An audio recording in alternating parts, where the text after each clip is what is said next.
This is Livermore Falls. It sits just north of Plymouth, New Hampshire, and at first glance, it looks like a quiet stretch of river cutting through a narrow gorge. But this place carries a surprising amount of history, and one structure in particular makes it almost completely unique in New England. The gorge is carved by the Pemigewasset River, and depending on the season, it can feel like two entirely different places.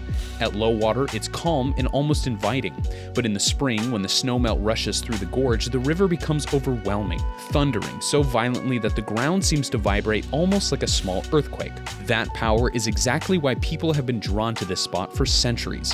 The area is named after Judge Arthur Livermore, who acquired the land in the early 19th century.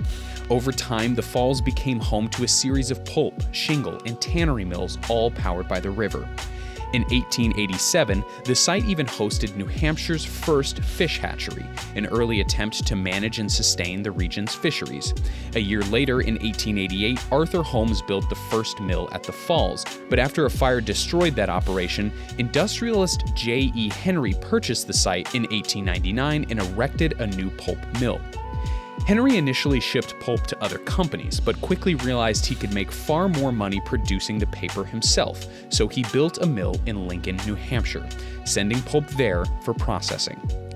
The operation continued until 1940 when the mill finally closed. By then, the industrial era of Livermore Falls was already fading.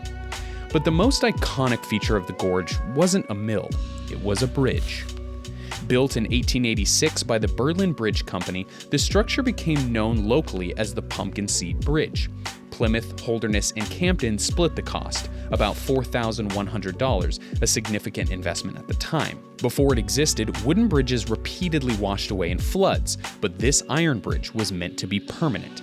Its design was unusual, even by 19th century standards, and today is believed to be the only surviving bridge of its kind in New Hampshire and possibly all of New England.